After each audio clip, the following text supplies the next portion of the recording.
راضی برضائے رب، رب کی رضا پر راضی رہنا۔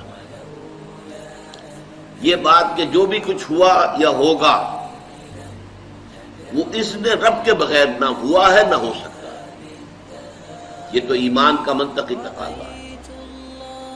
یہاں پتہ تک نہیں ہلتا جب تک کہ اللہ کی اجازت نہ ہو، اس میں تو جو کچھ ہوا اللہ کی اجازت سے ہوا، خواہ اس میں درمیان میں کتنے ہی عوامل آ گئے ہوں۔ کسی نے اٹھا کر آپ کو پتھر مارا، لیکن یہ پتھر آپ کو نہیں لگ سکتا تھا اگر اللہ نہ چاہتا۔ پتھر مارنے والے کا عمل اپنی جگہ ہے، لیکن آپ کو اس پتھر کا لگ جانا جو ہے یہ بغیر اذن رب نہیں ہے، لہذا اس کو سمجھیے کہ اللہ کی طرف سے آیا۔ ایک اس میں لطیفہ بھی ہے کہ ایک درویش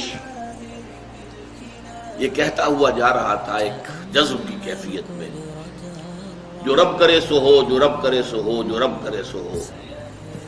ایک شخص نے اٹھا کر اس کے سر پہ پتھر نے مارا، اس نے پلٹ کر دیکھا تو شخص نے کہا مجھے کیا دیکھتے ہو، جو رب کرے سو ہو۔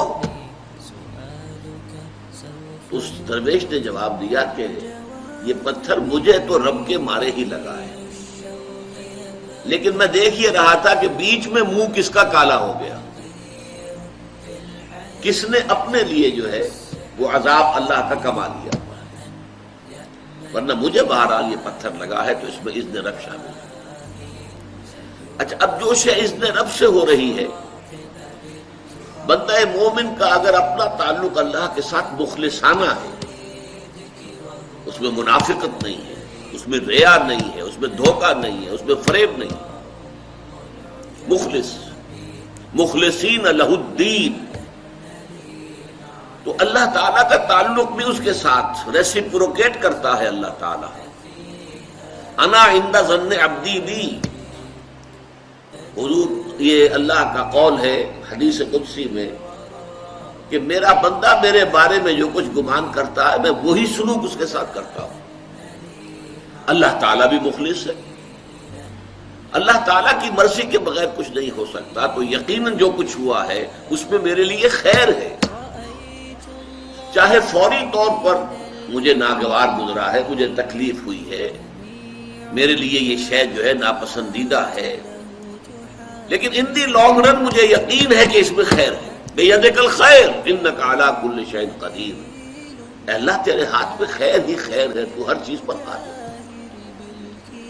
اچھا، جو ہوگا وہ بھی اذن رب کے بغیر نہیں ہوگا، یہی تصور اس کے بارے میں ہونا ضروری ہے۔ اسی کا نتیجہ یہ نکلتا ہے جس کو قرآن مجید بار بار کہتا ہے، بار بار کہتا ہے، بار بار کہتا ہے، لا خوف علیہم ولا هم یحزنون۔ کیا مطلب اس کا؟ نہ ان پر کوئی خوف ہے نہ حزن سے دو چار ہوتے۔ عام طور پر یہ سمجھا جاتا ہے کہ یہ آخرت میں ہوگا، آخرت میں تو بتمام و کمال ہوگا، دنیا میں بھی ہوتا ہے۔ خوف کس بات کا بھائی؟ ہوگا وہی جو میرا رب چاہے گا، وہ میرا دوست ہے، میں اس کا ولی، وہ میرا ولی۔ الا ان اولیاء اللہ لا خوف علیہم ولا هم یحزنون، جو اللہ کے ولی ہوتے ہیں، اللہ کے دوست ہوتے ہیں، ان کے نہ کوئی خوف ہوتا نہ حزن ہوتا۔ خوف کس بات کا؟ ہوگا وہ جو اللہ چاہے گا، اور جو کچھ اللہ چاہے گا اس میں کوئی نہ کوئی خیر ہوگا، چاہے فوری طور پر مجھے نظر نہ آئے۔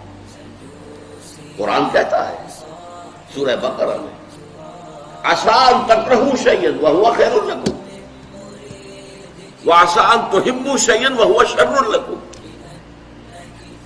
عین ممکن ہے کہ تم کسی چیز کو ناپسند کرو درحالے کہ اسی میں تمہارے لیے خیر ہو، اور عین ممکن ہے کہ تم کسی چیز کو پسند کرو درحالے کہ اس میں تمہارے لیے شر ہو۔ اللہ یعلم وانتم لا تعلمون، اللہ جانتا ہے تم نہیں جانتے۔ تم افعال و اعمال و احوال و واقعات کے ظاہر کو دیکھتے ہو، اس سے متاثر ہو جاتے ہو۔ اس کے پردے میں کیا مشیت اذنی ہے، کیا ارادہ خداوندی ہے، اس کے پشت پر کیا چیز ہے جو اللہ تعالیٰ کو مطلوب ہے یہ ہمیں نظر نہیں آتا. We are short sighted. ہماری نگاہ جو ہے بس کچھ دور تک جاتی ہے، اس سے آگے نہیں جاتی. لہذا افعال و اعمال و احوال و واقعات کے صرف ظاہر پر ہماری نگاہ ہے، باطن پر تو ہے ہی نہیں. لہذا ہم اس سے متاثر ہوتے ہیں. تو در حقیقت ایمان کا حاصل الا ان اولیاء اللہ لا خوف علیہم ولا هم یحزنون. اللہ کے دوستوں پر نہ کوئی حزن ہے نہ خوف ہے، کوئی سوال ہی پیدا نہیں ہوتا. اسی طریقے سے قرآن مجید جو ہے بلند ترین مقام جو انسان کا ہو سکتا ہے، اس کی تعبیر کے لیے الفاظ استعمال کرتا ہے رضی اللہ عنہم ورضوا عنہ. اللہ ان سے راضی ہو گیا، وہ اللہ سے راضی ہو گئے. یہ باہمی رضامندی ہے، دو طرفہ. دو طرفہ اللہ کے ساتھ تعلق ہوتا ہے، دو طرفہ تعلق ہوتا ہے. تم اللہ سے محبت کرو گے، اللہ تم سے محبت کرے گا. تم اللہ کے ساتھ مخلص ہوگے، اللہ تعالیٰ تمہیں واقعتاً اپنا مخلص بندہ بنا لے گا. تم اللہ کی طرف چل کر آؤ گے، اللہ تمہاری طرف دوڑ کر آئے گا. تم بارش برآؤ گے، اللہ ہاتھ بڑھائے گا. تم اسے محفل میں یاد کرو گے، اللہ اس سے کہیں بہتر محفل میں تمہارا تذکرہ کرے گا، ملائکہ مقربین کی محفل میں. تم اللہ کو اپنے دل میں یاد کرو گے، اللہ اپنے جی میں تمہیں یاد کرے گا. یہ دو طرفہ معاملہ ہے. تم اللہ کی مدد کرو گے، اللہ تمہاری مدد کرے گا. ان تنصروا اللہ ینصرکم ویثبت اقدامکم. اگر تم اللہ کی مدد کرو گے، اللہ کی مدد سے مراد کیا؟ اللہ کے دین کی مدد، اس کی نصرت. اللہ تمہاری مدد کرے گا.